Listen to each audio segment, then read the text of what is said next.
가나의 주장에 대한 설명으로 옳은 것 찾으라고 했네요. 가번을 보니까 여기서 많이 보았던 문장 나오죠? 만인의 투쟁 상태하면 이거 홉스입니다. 홉스. 그 다음에 나번을 보니까 누구 같아요?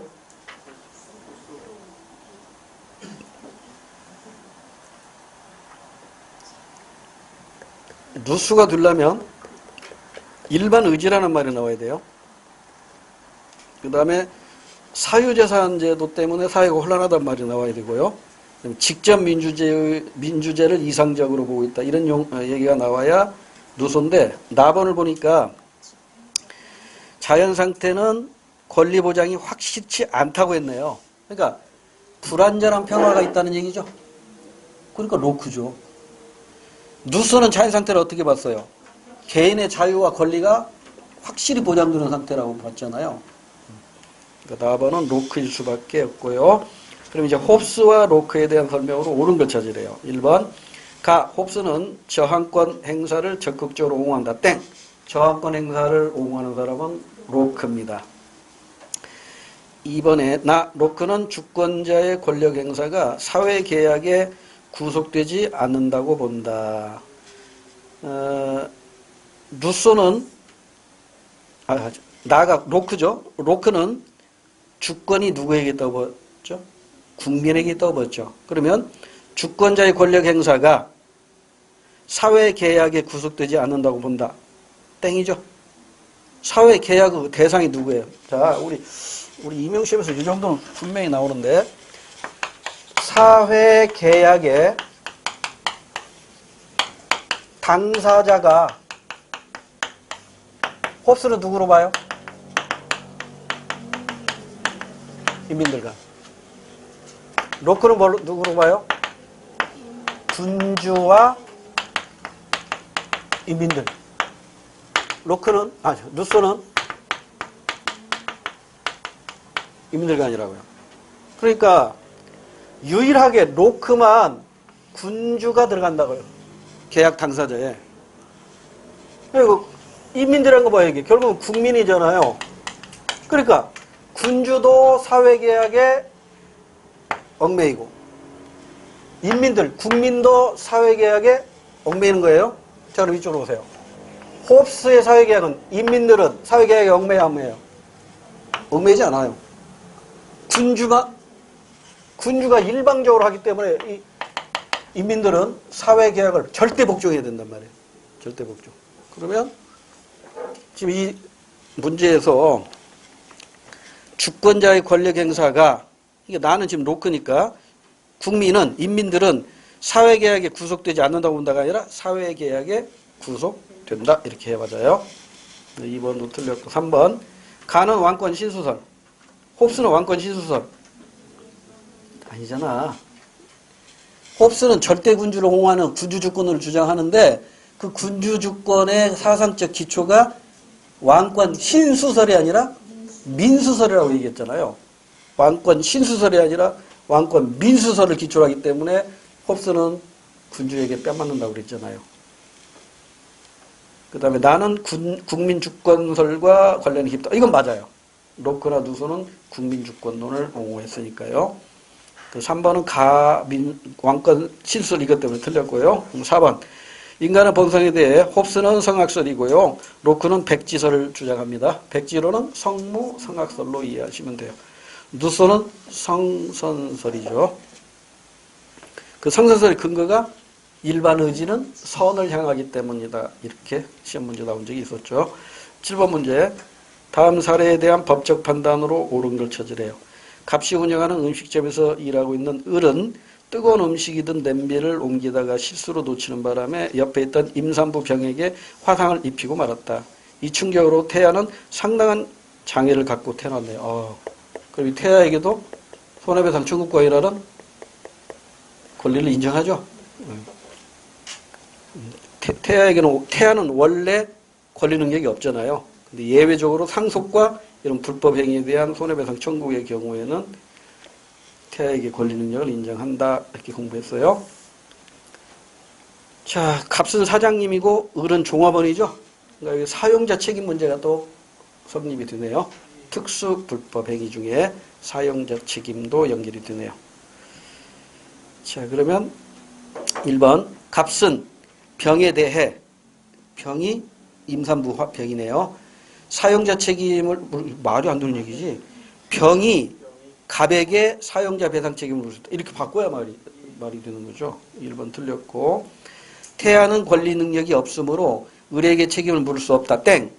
예외적으로 태아에게 권리 능력을 인정하는 경우가 첫 번째는 상속의 경우고 두 번째는 여기 나와 있는 불법 행위에 따른 손해배상 청구권은 인정한다고 그랬고 그다음에 3번 병은 임산부 병은 을의 종업원 을의 선임 감독에 대한 값의 과실을 입증해야 된다.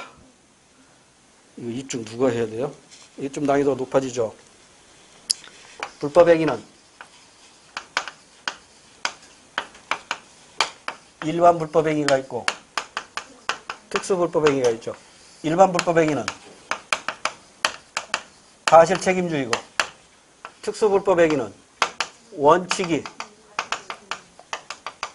과실 책임이고 여기다가 보충적으로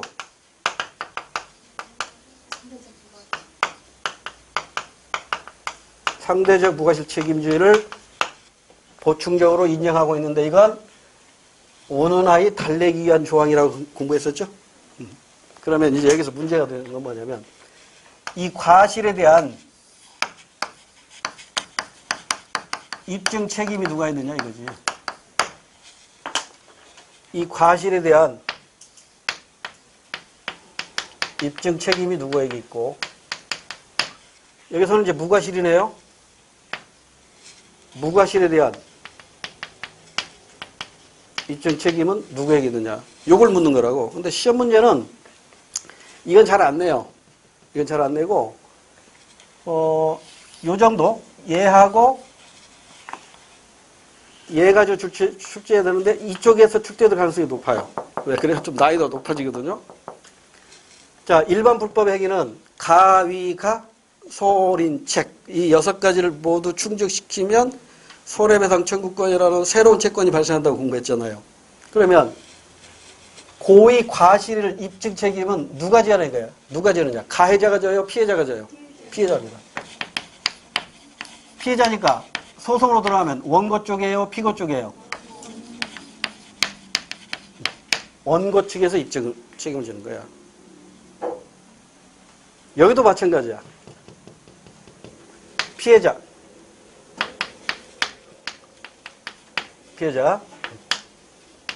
원고 측에서 책임을 져요. 근데 이건 시험에 잘 안 나오고 요거 조심해야 돼요. 과실이 없으면 너 책임 묻지 않을게. 대신에 그 과실이 없다는 것을 네가 증명해. 이거잖아요. 네가 증명해. 가해자가 입증 책임져. 이 가해자는 재판으로 들어가면 피고자. 이해됐나요? 그러니까 과실 책임은 가해자, 그 피해자가 입증 책임을 지는 것이고요. 무과실의 입증 책임은 가해자가 지는 거예요. 그런데 여기에 또 하나가 절대적 무과실 책임을 지는 경우 딱 하나 있었죠. 뭐였더라? 뭐 있죠? 그렇죠. 공작물 소유자. 공작물 소유자.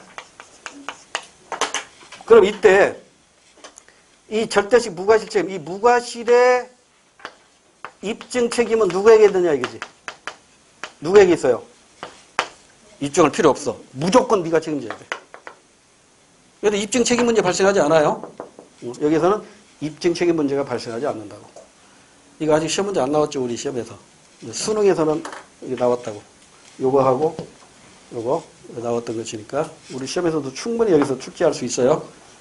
여기다 포인트 맞추세요. 자, 그럼 다시 7번으로 와서 병 임산부는 을, 즉 종업원의 선임 감독에 대한 값의 과실을 입증해야 된다. 값의 과실을 병이 입증할 필요 없죠. 값의 과실은 누가 입증해요? 값의 과실은 피해자가 입증하는 거예요. 피해자니까 병이지, 병. 근데 값은 원칙적으로 과실 책임이죠. 그럼 보충적으로 상대적 무과실 책임주의니까. 이 무과실은 누가 입증한다? 가해자가. 이거 헷갈리지 마세요. 여기서 시험 문제 나오면 이게 난이도가 꽤 높은 거예요. 우리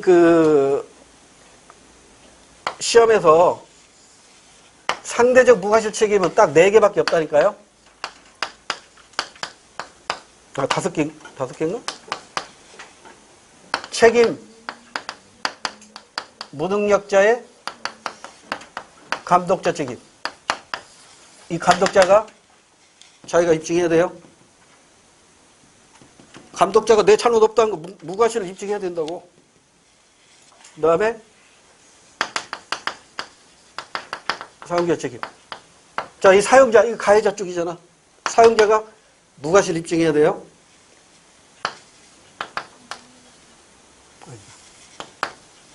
공작물, 점유자 및 소유자 책임. 점유자가 무과실 입증해야 돼요. 무과실.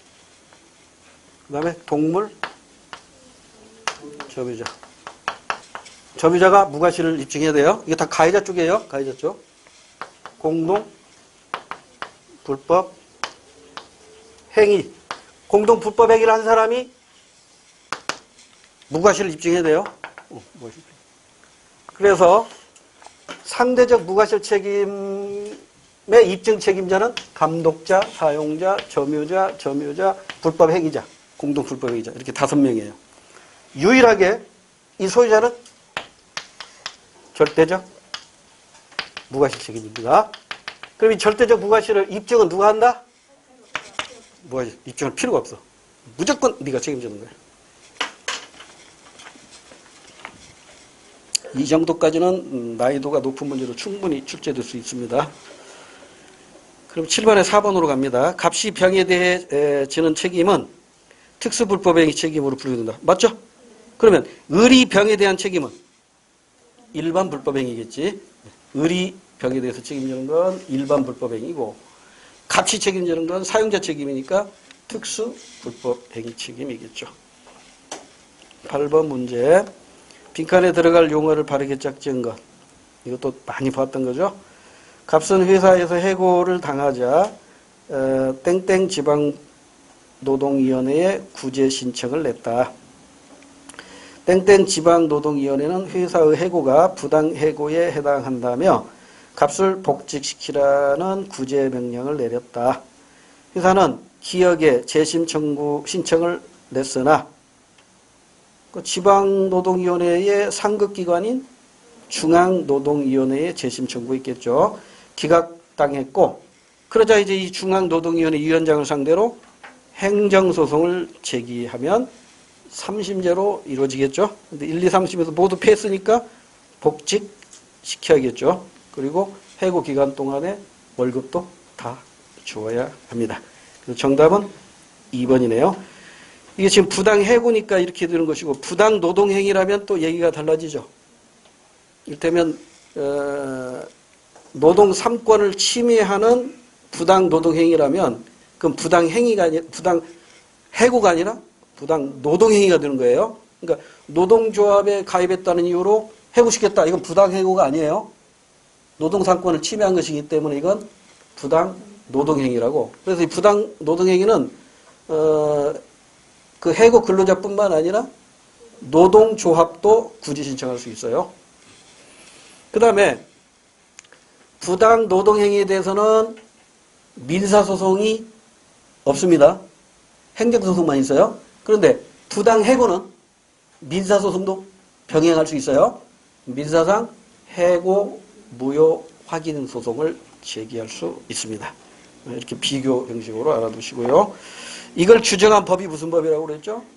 노동조합 및 노동관계 조정법에서 규정하고 있습니다. 9번 문제. 범죄 성립 요건과 관련하여 그림에 대한 옳은 사례를 고르래요. 구성 요건, 해당성, 위법성, 책임성. 이 세 가지가 범죄의 성립 요건이고 A는 범죄와 상관없는 거죠. 참, 그러면 이제 1번으로 바로 가서 갑, 만 13세니까 형사 미성년자이면서 촉법 소년이죠. 편의점에서 주인 몰래 금고돈을 훔쳤다. 그러면 구성요건에 해당성에는 해당이 되죠. 그 다음에 어디에 해당이 안 돼요? 위법성도 해당이 되죠. 그 다음에 책임성이 조각이 되죠.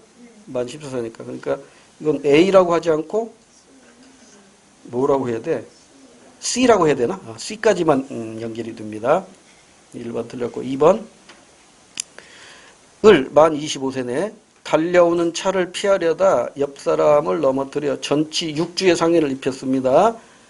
이거 형사상 범죄 성립되려면 먼저 구성요건 해당성에는 해당이 되죠. 위법성이 있어요 없어요? 없습니다. 이걸 뭐라고 하죠? 긴급피난. 긴급피난이니까 위법성은 조각이 돼요. 그러니까 B까지만 해당이 돼요. 맞네. 정답이네. B까지만 해당이 되니까 2번이 정답이고요. 3번은 왜 틀렸는가 보자고요. 고등학생 병 만 18세네요. 이거 촉법소년이죠. 부모님의 허락을 받지 않고 자신의 용돈으로 컴퓨터를 구입했대요. 이것은 범죄와는 전혀 상관없는 A죠. A. 이건 범죄 행위가 아닙니다. 구성요건 해당이 아무데도 해당이 안 돼요. 그 다음에 4번은 만 19세 성년입니다. 친구 무의 애완견을 데리고 산책을 나갔는데 그 개가 어린아이의 손을 물어 전치 2주의 상처를 입혔다. 이거 특수불법행위예요. 특수불법행위니까 이건 민사상 손해배상 책임이 있는 것이지 애완견을 보호처분이나 형벌 부과할 수 있어요? 말도 안 되는 얘기잖아요. 4번은 형벌과는 전혀 무관한 거예요. 그러니까 이거 A라고 해야 돼요. 이것도. 민사상 특수불법행위에만 해당이 됩니다. 10번 문제. 다음 글에 나타난 민주정치에 대한 옳은 설명. 우리는 몇몇 소수가 통치에 책임을 지는 것이 아니라 모든 시민이 통치에 참여하는 민주정치를 채택하고 있습니다. 개인끼리 다툼이 있으면 모두에게 평등한 법으로 해결하며 출신을 따지지 않고 능력에 따라 공직자를 선출합니다. 우리는 자유롭게 정치에 참여합니다. 실로 우리는 전 그리스의 모범입니다. 아테네의 민회식 직접 민주정치를 말하고 있는 거죠. 모든 구성원은 정치에 참여할 수 있었다. 어디가 틀렸어요? 모든 구성원이 아니라 시민입니다. 시민은 누구죠? 노예를 거느린 남자. 노예를 거느린 남자입니다. 그 다음에 2번. 권력분립 땡. 권력분립은 근대 이후에 등장합니다.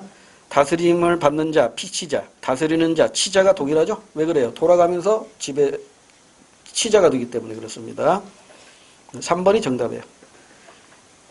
과세 행정관에서 두는 같은 공적 업무는 평유에서 하는 게 아니라 민유에서 합니다. 그 다음에 11번. 다음은 마늘 가격 상승에 대한 주장이다. 이에 대한 옳은 설명은 갑. 중국산 마늘의 수입량이 현지의 작황이 좋지 않아 크게 줄어든 것이 주원이다. 중국으로부터 마늘 수입량이 줄어들었대요.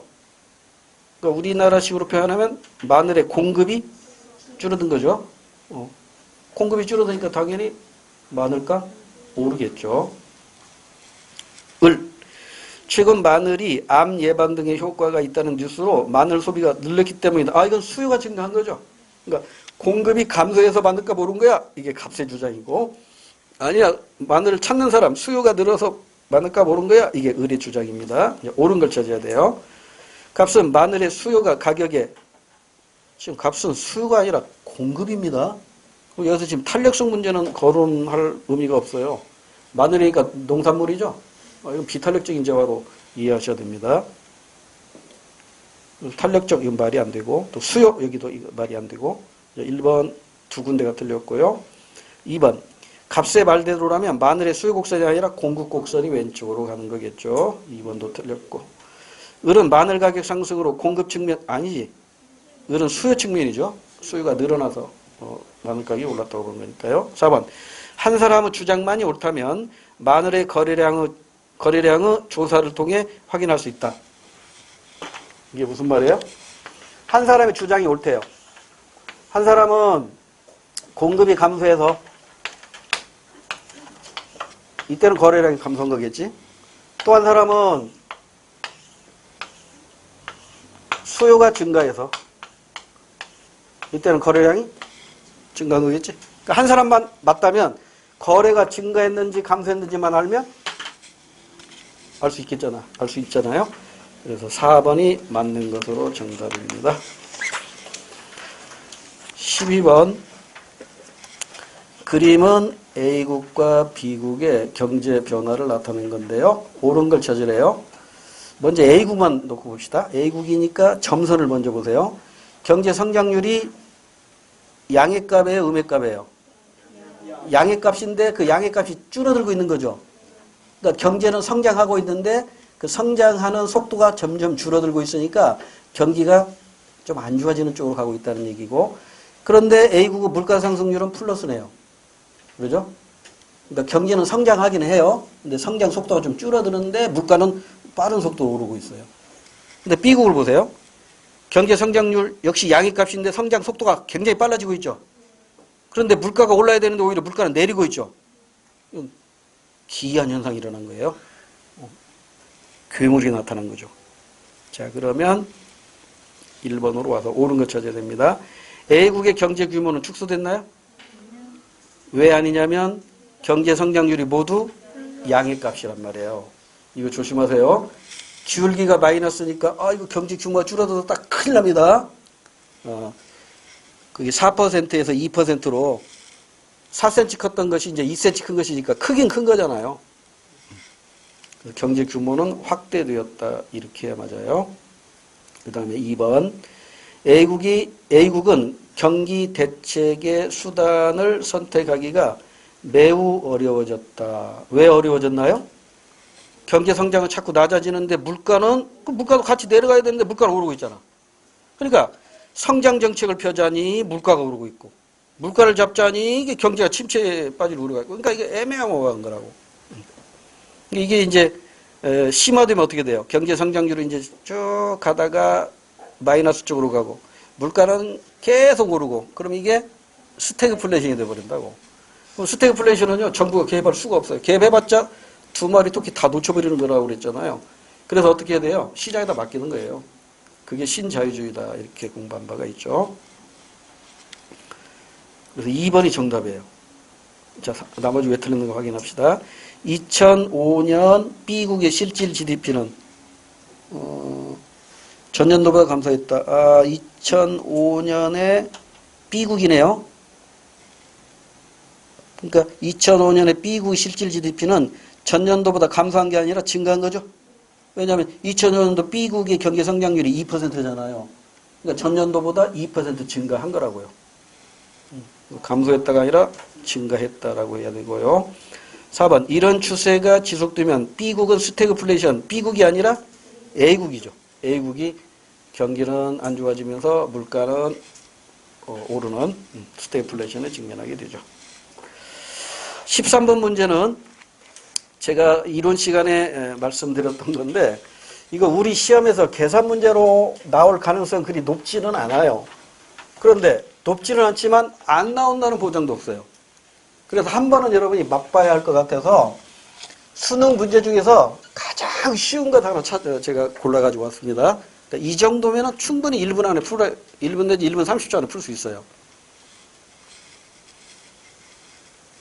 그러니까 이 문제를 한 번 풀어본 사람하고 한 번도 접해보지 않은 사람하고 시험장에서는 결과가 정반대로 나타나겠죠. 한 번쯤 손 대본 사람은 이거 풀 수 있다고요. 근데 한 번도 이런 문제 접해보지 않은 사람은 포기한다고요. 찍어야 된다고. 자, 문제를 한번 보세요. 문제를 보시면 옳은 걸 찾으라고 했는데요. 갑국은 오염 물질을 배출하는 기업이 2개가 있대요. 각 기업이 상품을 한 개 생산할 때마다 1톤의 쓰레기가 발생한대요. 1톤의 오염 물질이 발생해요. 각국 정부는 한 장당 1톤의 오염 물질을 배출할 수 있는 배출권을 매년 A, B 기업에게 50장씩 지급한대요. 그러니까 50톤은 공짜로 버릴 수 있네요. 50톤만 버려 이거잖아요. 그리고 서로 거래할 수 있게 했다. 이게 바로 매출권. 오염 배출권 거래제도죠. 자, 남는 배출권은 다음 해에 쓸 수 없게 하였다. 쓸 수 없다. 배출량을 초과할 경우에는 오염물질 1톤당 20만 원의 벌금을 부과했다. 그러니까 불법적으로 오염을 배출해? 그러면 쓰레기 1톤당 20만 원 벌금? 이거란 말이에요. 근데 아래편은 2017년과 18년 AB 기업의 상품 생산량이고 단 오염물질 1톤당 정화비용 A 기업은 10만 원, B 기업은 5만 원 이렇게 나옵니다. 그래서 시험 문제에서 반드시 이 자료가 나와요. 이 자료. 여기 나와 있는 자료가 뭐 있어요? 처음에 각 기업은 몇 개 생산한다. 그리고 생산량에 따라서 오염 배출량도 정해져 있죠. 그 다음에 정화 비용도 반드시 시험 문제 나옵니다. 정화 비용. 그러니까 지금 A 기업의 정화 비용은 톤당 10만 원이고 B 기업은 톤당 5만 원이에요. 근데 이걸 불법으로 배출하면 20만 원이죠. 그러면 불법으로 배출할까요? 아니면 정화하는 게 나을까요? 정화하는 게 낫습니다. 근데 정화하는 게 낫은데 지금 자, 여기다 하나 써놓고 해볼게요. 여기 A 기업이 있고 B 기업이 있어요. 2017년에 A 기업은 200개를 만들었대요. 그러니까 200개를 만들면 200톤의 오염물질을 나오겠죠? 쉽게 씁시다. 이렇게 해라. 쓰레기가 나오잖아요. B기업은 100개를 만드니까 100톤의 쓰레기가 나오죠. 그런데 둘 다 오염 배출권 몇 장씩 줬어요? 50장씩 줬으니까 50톤씩은 버릴 수 있잖아요. 50장씩 줬으니까 50톤은 버릴 수 있잖아요. 그죠? 그러면 A 기업은 50톤은 배출권으로 버리고 그럼 얼마 남아요? 150톤 남잖아요. 150톤은 정화하거나 무단으로 하면 벌금이 엄청나니까 정화하거나 얘한테 이걸 사면 돼요. 오염 배출권을 사면 돼. 그런데 B기업은 만약에 이 50장을 그냥 사용해버린 다음에 이제 50톤 남죠? 그러죠? 50톤이 남는데 항상 이 시험 문제에서는요. 오염 배출권 거래제도거든요, 이게. 그러면 B기업은요. 이게 지금 정화 비용이 얼마라고 그랬어요? 5만 원이죠. 5만 원 이상 주면 50장 팔아버립니다. 근데 B기업은 여기 정화비가 얼마죠? 10만 원이죠. 10만 원보다 싸다면 저거 사는 게 낫네요. 그러면 오염 배출권은 가격 수준이 어디에서 결정이 돼요? 5만 원에서 10만 원 사이에서 결정된다. 이게 그냥 기계적으로 그냥 암기를 해버리세요. 우리 시험에 만약 이게 나온다면요. 이게 가장 전형적인 모델이에요. 이 이상으로 하면은 1분 안에 못 풀어요. 그래서 이 문제 하나만이라도 완벽하게 이해를 하세요. 그러면 이 50장을 이를테면 한 7만 원에 팔았다고 해봐요. 7만 원에 팔았어요. 그럼 이 50장으로 이걸 버리고 나니까 이제 얼마 남아요? 100돈 남죠. 이건 어떻게 해야 돼요? 이건 이제 불법으로 버리면 안 되니까 정화해야겠죠. 그 다음에 B기업은 이게 50장을 5만 원 이상을 받고 팔았으니까 100톤을 전부 어떻게 해야 되지? 정화해야 되는 거예요. 그러죠? 자, 그러면 이제 이게 2007년이에요. 2018년으로 가면 100이네. A기업 100. B기업 100이야. 여기서도 마찬가지잖아요. A기업은 정화비가 얼마 들어요? 10만 원. 얘는 정화비용이 5만 원이니까 5만 원에서 10만 원 사이에서 팔아버리는 게 둘 다 유리하다니까요. 그럼 이걸 사가. 50장을 사가요. 그러면 얘네 50하고 얘네 50하고 전부 이거 뭐예요? 정화할 거 하나도 없네요. 그러죠? 얘는 50장을 5만 원 이상 받고 팔았으니까 이 100 전부 어떻게 해야 돼요? 정화해야 되죠. 더 이상 낼 게 없어요. 가장 기본적인 문제입니다. 자, 그러면 13번에 1번 2007년의 오염물질 정화량은 B기업이 A기업보다 많다. 2007년 어디 있어요? 2007년 정화할 것은 여기 100톤이고 여기도 100톤이니까 같아요. 1번 틀렸죠? 2017년 오염물질 정화량은 A기업도 100톤, B기업도 100톤이에요. 그 다음 2번 2017년에 배출권 한 장 가격은 5만 원보다는 높고 10만 원보다는 낮겠지. 5만 원보다는 높고 10만 원보다는 작아요. 2번도 틀렸고. 3번 2008년 A기업의 오염 배출 물질은 전년도와 같다. 오염 배출 오염 물질 배출량은 전년도와 같다. 정화해서 버리는 건가? 그래서 200톤 중에서 50톤? A기업. 2차 여기로 와야 되겠네. 2008년 A기업의 오염물질 배출량. A기업의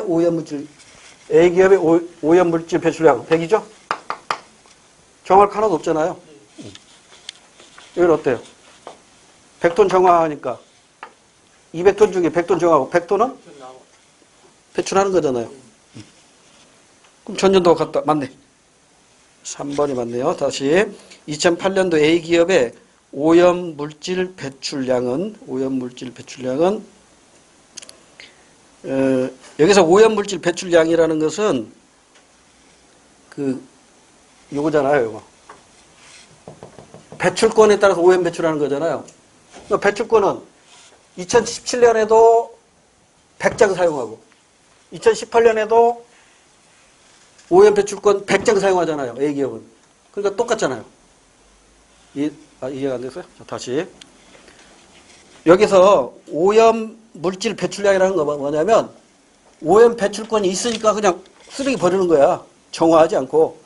그럼 A기업은 50장은 국가에서 받은 거, 50장은 산 거. 이 100장 가지고 오염물질 쓰레기를 버리니까 100톤 버릴 수 있죠.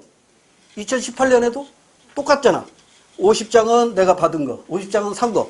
그래서 오염 배출은 똑같이 100톤이에요. 이해됐죠? 오케이. 그래서 3번이 정답입니다. 이거 몇 번 보세요. 우리 시험에서 나온 다음에 이 수준에서 나와요. 아직 한 번도 안 나왔어요. 수능에서는 이거보다 좀 어려운 수준으로 출제가 되거든요. 근데 우리 만약에 이게 계산 문제가 안 나오더라도 우리 이거 공부했었죠? 이 흐름은 알고 있어야 돼요. 외부효과 공부했죠? 외부효과 중에서 시험 문제 가장 많이 나오는 게 뭐라고 그랬어요?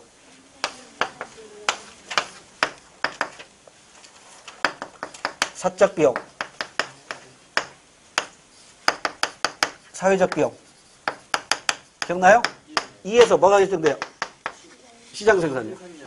사회적 비용 2 다시 해서 최적 생산량. 과잉 과소. 과잉이잖아요. 그럼 여기서 이제 정부가 개입하죠. 마이너스 외부 효과가 나타나잖아요. 그 정부가 개입하는 방법이 뭐죠? 세금이잖아요. 세금. 세금을 얼마를 매기죠? 환경세를 얼마를 매겨요? 이만큼 세금 부과하잖아요. 이게 텍스잖아요. 세금. 그럼 이만큼 세금을 부과하면 이 그림 기억날지 모르겠네요. 이게 기계적으로 나와야 되는데 소비자 잉여가 이만큼인데 소비자 잉여 감소분, 생산자 잉여가 이만큼인데 생산자 잉여 감소분. 근데 국가가 세금으로 먹는 것 이만큼. 그러면 옆에 이게 뭐 삼각형으로 된 날개 쪽지 이게 뭐였어요? 시장에서 바람처럼 사라지는 사회적 잉여라고.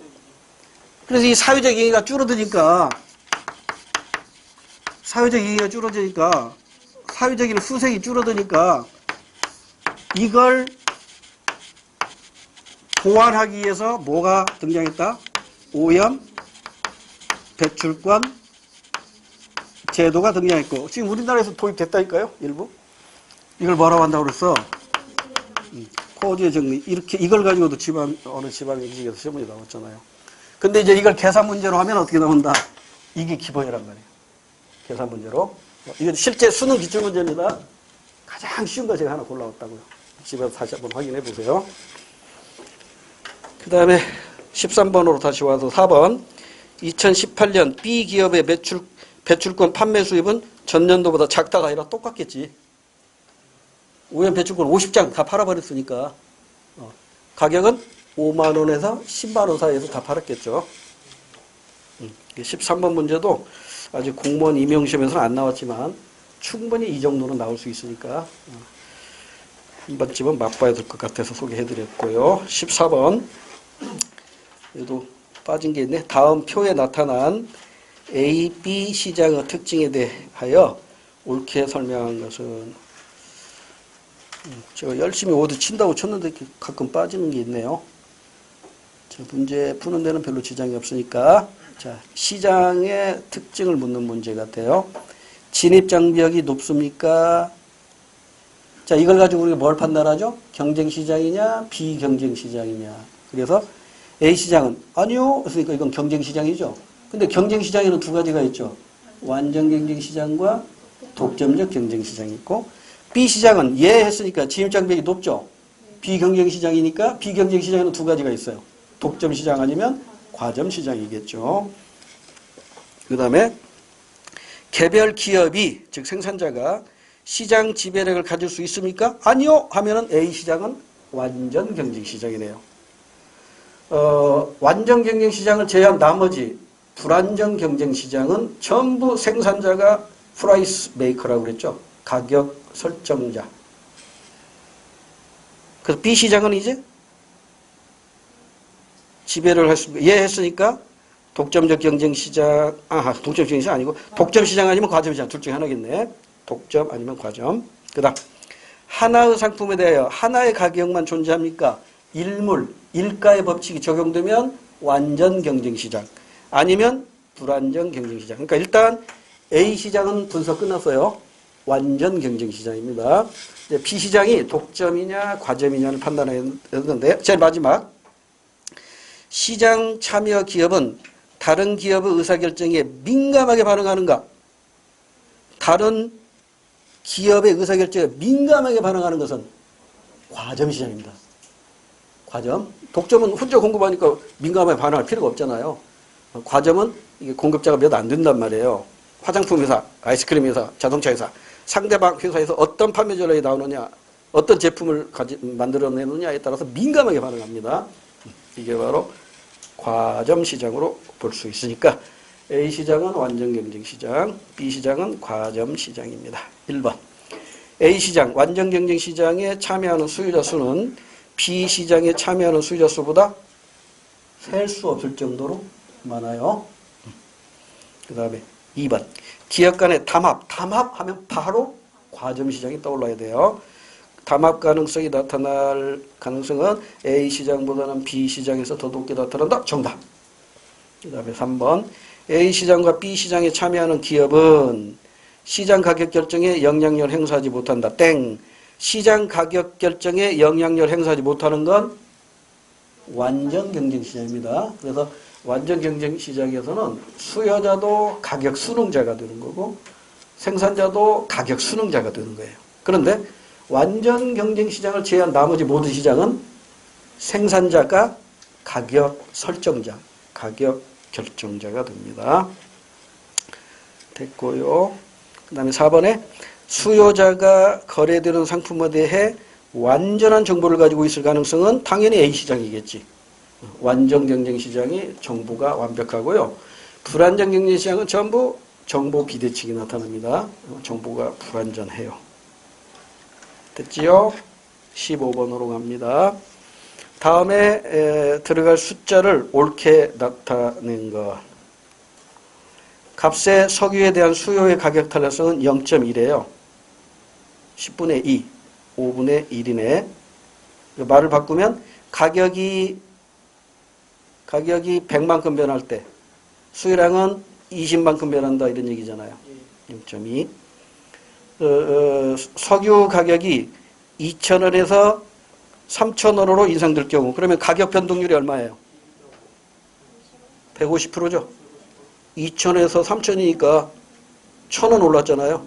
그럼 2,000원에서 2,000원 중에 1,000원은 2분의 1이니까 50% 오른 거잖아요. 그러면 이렇게 되네. 탄력도가 얼마라고 했어요? 0.인데 가격 변동률이 50%잖아. 그럼 이게 10분의 2니까 50%니까 이렇게 되겠네. 그래 맞죠? 그러면 가에 들어갈 건 10%네요. 10%.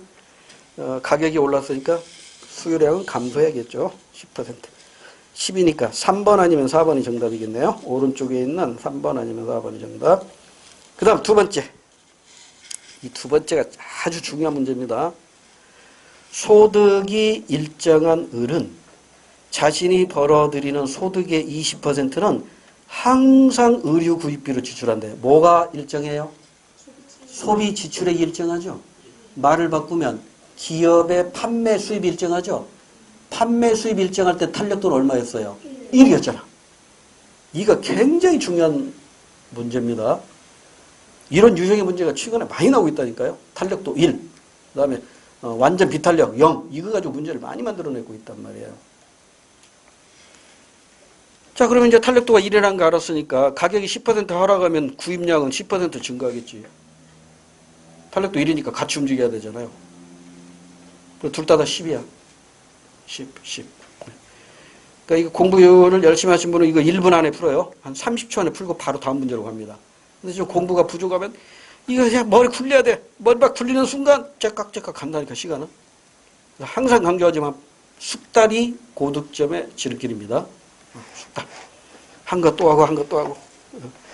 반복하는 사람이 이길 사람 없어요. 16번. 다음은 사회문화 현상을 이해하는 관점이다. 가나는 모두 부합. 맞지만 다는 부합하지 않는다. 다하고는 틀리대요. 다하고는 맞지 않대. 그러면 이거 뭔? 이해하는 관점. 4번. 사회 불평등은 희소가치의 분배 체계가 특정 집단에게 유리하게 작용하여 발생한 현상이야. 따라서 이거 뒤집어야 돼. 갈등론자. 4번은 갈등론이고요.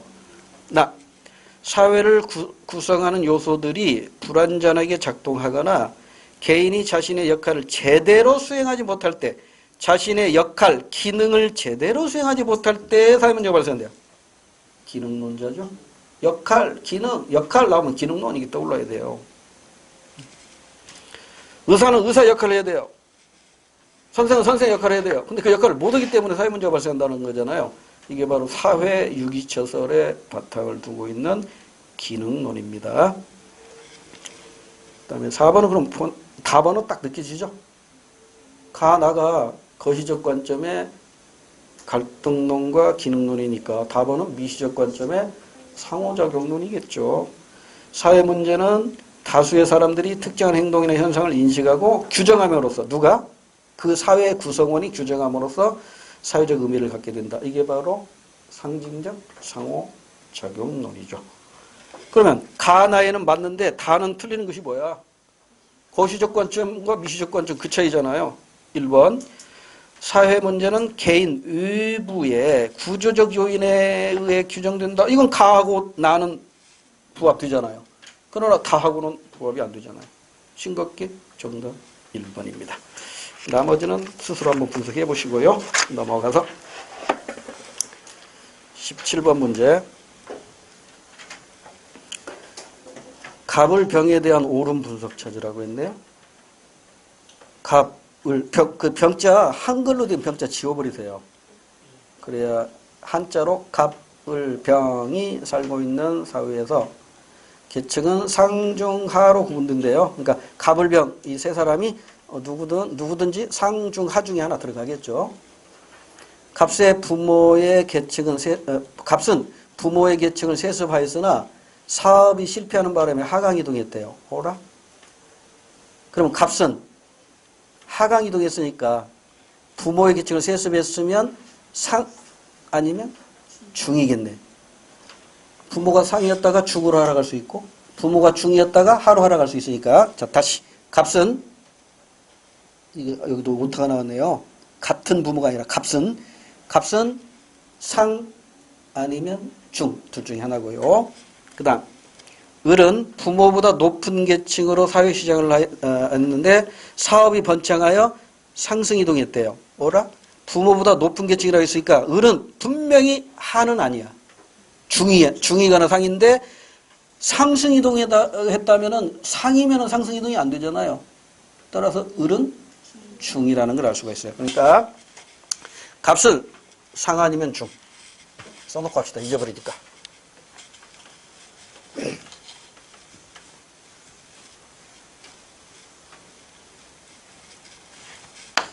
자, 값은 상 아니면 중. 을은 결정됐어요. 중으로 결정됐어요. 이제 병을 봐야겠네. 병. 부모보다 낮은 계층으로 사회생활을 시작했대요. 그러면 중 아니면 하겠네. 그러죠? 중이거나 하. 근데 사업에 실패하는 바람에 하강이동했대. 그러면 병은 부모보다 낮은 계층이니까 중 아니면 하. 그런데 하강이동했으니까 하는 아닐 거 아니에요. 그럼 중이네. 병도 중이네. 아닌가? 병은 부모보다 낮은 계층으로 사회생활을 시작했어. 그러니까 부모가 상이라면 중하, 부모가 중이라면 하. 그런데 사업에 실패하는 바람에 하강이동했으니까 하는 들 수가 없잖아요. 중. 병은 중류층이에요. 자, 그 다음에 부모의 계층은 변함이 없다. 이렇게 돼 있네. 자, 이제 옳은 걸 찾아야 돼요. 1번. 값은 중층에서 하층으로 하강이동하였다. 값은 중층에서 하층으로 갔는지 상층에서 중으로 갔는지 이 자료만 가지고는 몰라요.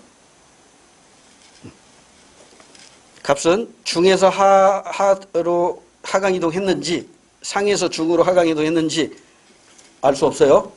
알 수 없고 1번 땡. 2번 을의 부모는 하층이고 병의 부모는 상층이다.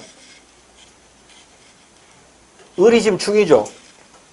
근데 부모보다 높은 계층으로 사회시장 그러니까 중이니까 부모는 하층 받겠네.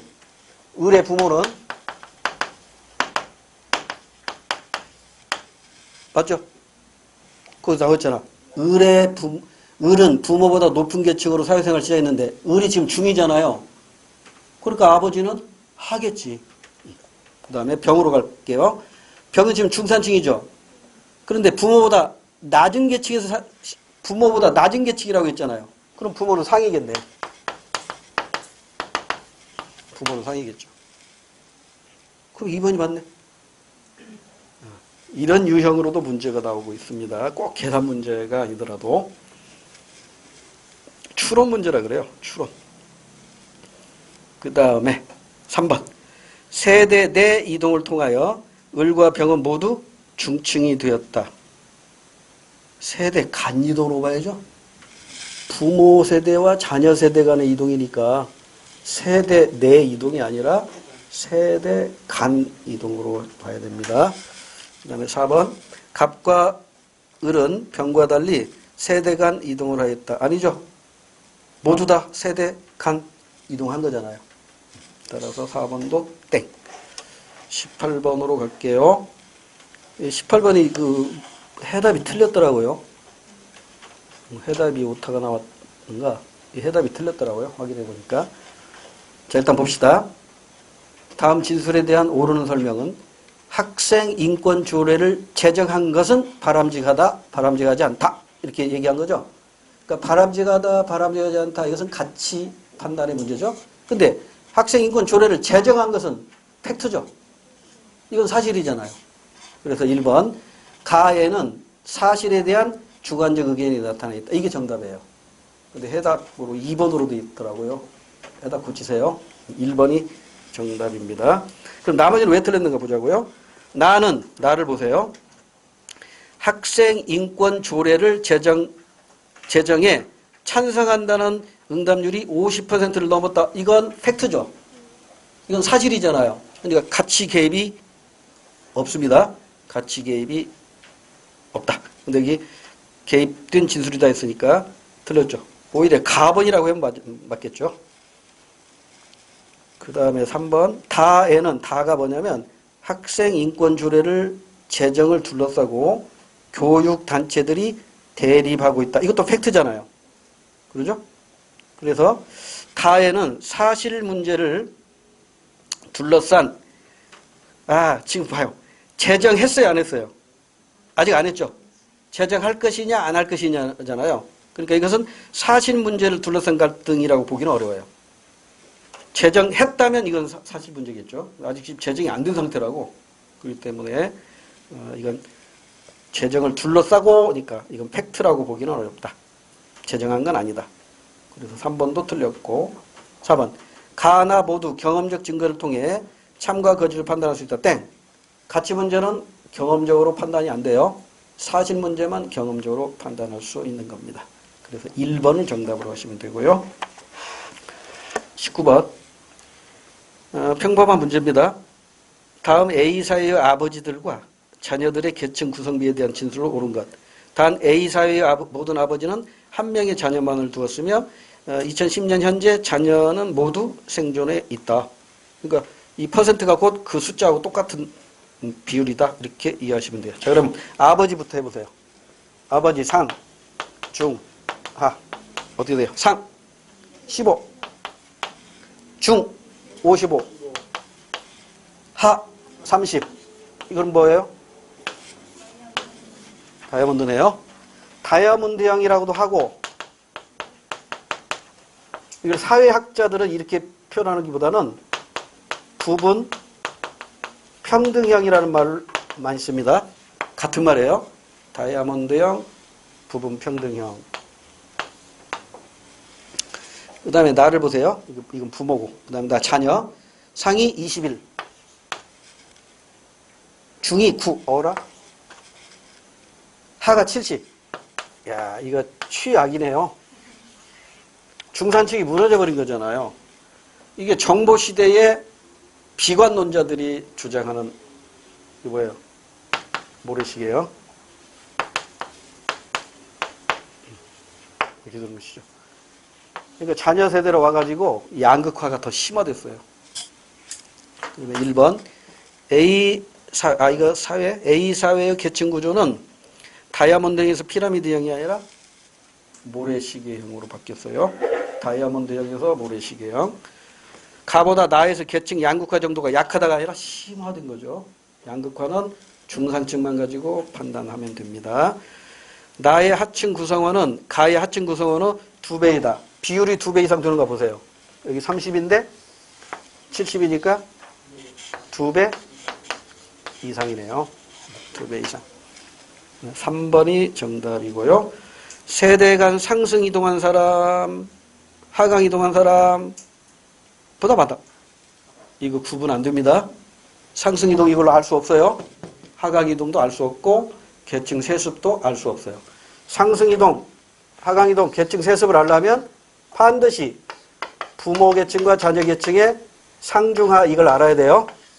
이걸 알아야 상승 이동인지 하강 이동인지 알 수 있단 말이에요. 이게 이 표를 만들 수 없기 때문에 이 자료로는 확인이 불가능합니다. 20번도 해답이 틀렸습니다. 도시와 농촌인데 이런 건 점수 주는 문제입니다. 직업 구성의 이질성이 높을수록 도시고 익명성이 높을수록 도시니까 B가 도시고 A가 농촌입니다. 근데 해답에는 지금 1번으로 되어 있는데 1번 맞은 게 아니라 틀렸습니다. A 농촌에 비해 B 도시는 고령화에 따른 노동력 부족 땡. 고령화에 따른 노동력 부족은 농촌 문제지 도시 문제가 아닙니다. 2번 A에 비해 B 도시에서는 주로 공식적 통제가 이루어집니다. 비공식적 통제는 농촌에서 행해지죠. 관습, 도덕 이런 것이 비공식적 통제고 도시에서는 공식적, 이를테면 법과 제도에 의해서 통제됩니다. 3번이 맞는 것으로 정답이죠. B. 도시에 비해 A. 농촌에서는 직장과 가정, 가정과 직장, 직주 일치가 되지 직주 분리 정도가 낮다. 직주 일치한다 이 말이잖아요. 그러니까 농촌 어때요? 밥 먹고 논밭 나가면 그게 직장이잖아요. 논밭이 직장이잖아요. 근데 도시에서는 어때요? 밥 먹고 바로 직장 아니잖아요. 차 타고 한참 가야 되잖아요. 그래서 3번이 맞는 것으로 정답이고요. 4번은 왜 틀렸나 볼까요? B에 비해 A. 농촌은 2차적 인간관계가 아니라 1차적 인간관계고 도시에서 2차적 인간관계가 나타납니다. 잠깐 쉬었다가 17회로 갈게요.